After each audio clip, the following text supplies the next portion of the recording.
Hello students. आज हम करेंगे आपका पुनरावृत्ति कार्यपत्र पाठ 1 का भाषा और व्याकरण चैप्टर से। अब इस टेस्ट पेपर का टोटल ड्यूरेशन टाइम है 30 मिनट्स का और अधिकतम अंक है 22 नंबर के। ठीक है, तो आप जब ये टेस्ट पेपर करने बैठेंगे तो टाइमर ऑन करेंगे और 30 मिनट्स के अंदर इसको आपको फिनिश करना है। This is to test your knowledge. आप आइए करते हैं। निम्नलिखित प्रश्नों के उत्तर दीजिए। पहला है भाषा किसे कहते हैं। यह प्रश्न आप बच्चों देखेंगे कि 2 मार्क का है, तो आपको उस हिसाब से आंसर लिखना है। तो आंसर इसका है भाषा वह साधन है जिसके द्वारा मनुष्य बोलकर, सुनकर, लिखकर व पढ़कर अपने मन के भावों या विचारों का आदान प्रदान करता है। दूसरे शब्दों में जिसके द्वारा हम अपने भावों को लिखित अथवा कथित रूप में दूसरों को समझा सके और दूसरे के भावों को समझ सके, उसे भाषा कहते हैं। सार्थक शब्दों के समूह को भाषा कहते हैं।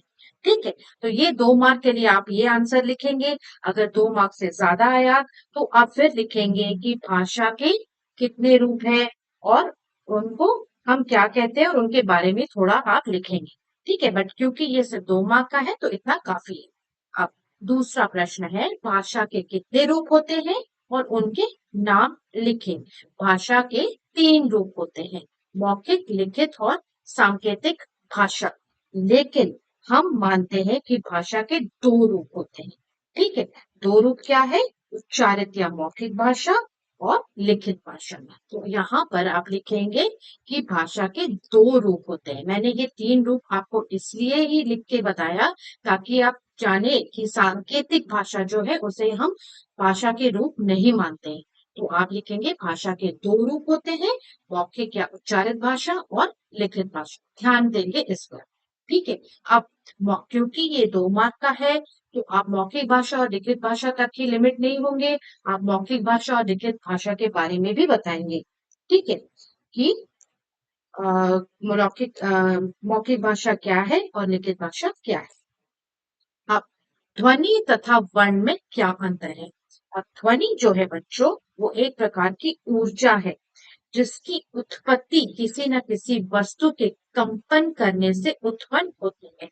ठीक है, तो ध्वनि क्या है? ध्वनि एक प्रकार का उच्चारित भाषा का आधार आपका ध्वनि है। ठीक है, अब वर्ण क्या है? वर्ण उस मुख्य ध्वनि को कहा जाता है जिसके टुकड़े नहीं किए जा सकते हैं। अब वर्ण जो है भाषा की सबसे छोटी इकाई है, जैसे अ, ई, ख, ग, क आदि। ध्वनि मौखिक भाषा की सबसे छोटी इकाई है, जबकि वर्ण लिखित भाषा की सबसे छोटी इकाई है। तो दिस इज द डिफरेंस। पहला है आपकी ध्वनि और वर्ण क्या है लिखेंगे, और फिर लिखेंगे कि ध्वनि मौखिक भाषा की सबसे छोटी इकाई है और वर्ण लिखित भाषा की सबसे छोटी इकाई है। अब चौथा प्रश्न जो कि 2 नंबर का है वो है लिपि किसे कहते हैं। अब ध्वनियों को लिखने के लिए जिन चिन्हों का प्रयोग किया जाता है वही लिपि कहलाती है। किसी भी भाषा की लिखावट या लिखने का ढंग को हम लिपि कहते हैं। अब 5th क्वेश्चन देखेंगे। निम्नलिखित लिपियों में लिखी जाने वाली 4 भाषाओं के नाम लिखिए। हमें पता है कि देवनागरी लिपि है और रोमन लिपि है, तो उनके 4 आप एग्जाम्पल्स देंगे जो कि हाफ इंटू 8 4 मार्क्स के हैं। मतलब पहले के 2 मार्क्स और रोमन लिपि के 2 मार्क्स। तो ठीक है, आप देवनागरी लिपि में संस्कृत, पाली, हिंदी और मराठी लिख सकते हैं। रोमन में जर्मन, फ्रांसीसी, स्पेनिश और पुर्तगाली लिखेंगे।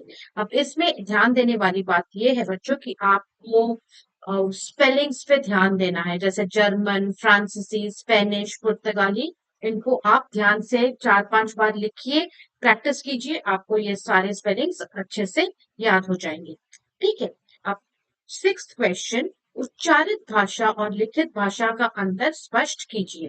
अब मौखिक भाषा को ही हम उच्चारित भाषा कहते हैं, ठीक है। तो मौखिक भाषा में ध्वनियों का प्रयोग होता है और लिखित भाषा में अक्षरों का प्रयोग होता है। मौखिक भाषा में कौन-कौन से कौशल की आवश्यकता होती है? बोलने और सुनने की, जबकि लिखित भाषा में लिखने और पढ़ने की कौशल की आवश्यकता है। So these are the two main differences between उच्चारित भाषा और लिखित भाषा। अब 7th क्वेश्चन, दिए गए विकल्पों में से निम्नलिखित प्रश्नों के सही उत्तर चुनिए। ये सारे क्वेश्चंस एक एक नंबर के हैं, तो आपको ध्यान से पहले क्वेश्चन को पढ़ना है। कौन सा कथन असत्य है? ठीक है, आप ऐसे हड़बड़ी में नहीं पढ़ेंगे, आप ध्यान से पहले इस स्टेटमेंट को पढ़ेंगे कि कौन सा कथन मतलब इन चारों स्टेटमेंट क ख ग घ में इन स्टेटमेंट्स में कौन सा स्टेटमेंट इज नॉट ट्रू। ठीक है, मौखिक भाषा उच्चारित होते ही समाप्त हो जाती है, ये सही है। लिखित भाषा भाषा का स्थायी रूप होता है, ये भी सही है। लिखित भाषा भाषा का गौण रूप है, ये भी सही है। घ है उच्चारित भाषा का आधार वर्ण होता है, नहीं, ये गलत है। उच्चारित भाषा का आधार ध्वनियां होती है, तो आपका घ वाला कथन असत्य है, तो यू विल टिक घ। थर्ड वाला, कौन सा कथन असत्य है? ठीक है, विच स्टेटमेंट इज फॉल्स? संसार में भाषाओं की तुलना में लिपियों की संख्या अधिक है। नेक्स्ट, कौन सा कथन सत्य है? फोर्थ वाला देखेंगे, कौन सा कथन सत्य है? बोली की तुलना में उपभाषा का क्षेत्र छोटा होता है, ये गलत है। हर भाषा की हर लिपि में नहीं लिखा जा सकता, ये सही है। ठीक है, अब फिफ्थ वाला, कौन सा कथन असत्य है? Which statement is false? भाषा सीखते समय भाषा के नियमों को सीखना पड़ता है, नहीं, भाषा के नियम हमें हमारा जो हिंदी व्याकरण है वो सिखाता है। ठीक है, अब सिक्स्थ वाला, किस भाषा की लिपि गुरुमुखी है? वो आपका है पंजाबी। ठीक है, अब नेपाली भाषा का लिपि कौन सा है? जैसे कि हम जानते हैं नेपाली भाषा की लिपि देवनागरी है। अब स्पेनिश भाषा की लिपि कौन सी है? स्पेनिश भाषा की लिपि रोमन है। अब इसी वाले क्वेश्चन में पहला वाला पार्ट, कौन सा कथन असत्य है? हम बोलकर या लिखकर अपने मन की बातें दूसरों तक पहुंचा सकते हैं। इशारों से भी हम अपनी कुछ बातें दूसरों तक पहुंचा सकते हैं। इशारों को भी भाषा कह सकते हैं। तो आपका 7-1 का ग वाला आपका आंसर है। इशारों को भी भाषा कह सकते हैं, ये कथन आपका असत्य है। ठीक है, तो with this we come to the end of your test paper.